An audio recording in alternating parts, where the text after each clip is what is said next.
So yesterday I walk in, I'm called into the office. I know this is coming. I just had a safety ride the day before, so I'm expecting some discipline or at least a review of the training day. Spot on safety ride for me personally is the best one I've ever had.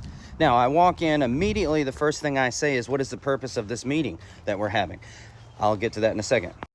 The supervisor replied, well, this is to review safety and operations from yesterday. I said, okay, great, let's talk about it. So then he brings up the first thing.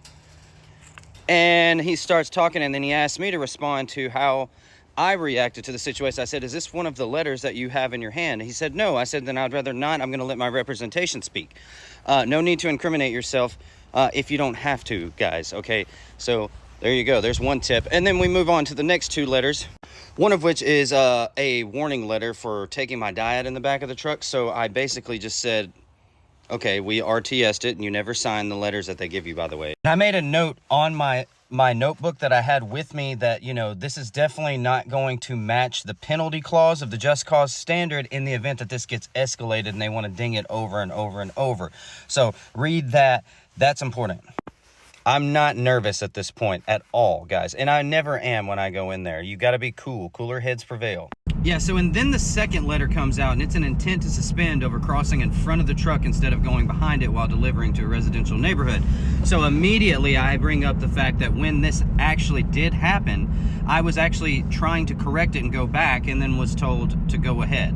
So if this is really warranted as a suspension, why was I told to do it? This would also fall under the penalty clause, again, under the just cause standard, as well as objectivity, because I'm also adding in there into the grievance that this needs to be in conjunction with my two over supervision intimidation letters as well, because if they are moving to suspend, we need to also connect these letters with the letters from before that I filed for intimidation, over supervision, harassment, all under Article 66. Now, the last part of the meeting, they tried to bring up some stuff that was in no way related to safety. So that's why I mentioned at the beginning, I asked for the purpose of the meeting. So that way I could say, well, this is not the purpose of the meeting. I do not want to respond again. I'm sorry.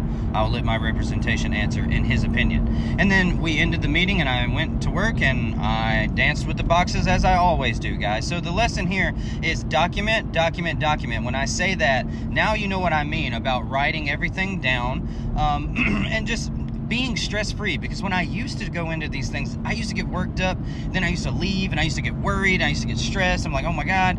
But no, not anymore, guys. This is petty on their behalf, and this is what they're done. This is just what they do.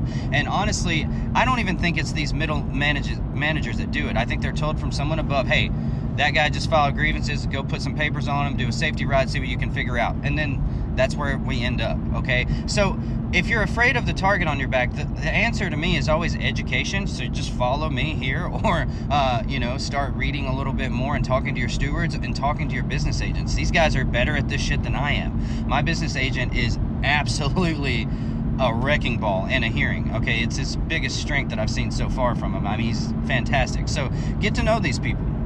But most importantly, get rid of the fear, okay? Someone in the comments is going to say, well, I just don't file because, I like it, the overtime. Well, okay, that's fine. You don't have to. I never pressure anyone into filing. But I would say, imagine you've got $5,000 worth of stuff on your truck. UPS pays about $2,500, half of their profits, to labor, and then the rest of that typically goes to a little bit to infrastructure, and then a lot of it goes to the stock market. So if you choose not to file, that's fine, but don't go after the guys who choose to get what they deserve from their labor, okay? So we can both agree to disagree and still be brothers and sisters on that topic, I think. Peace out.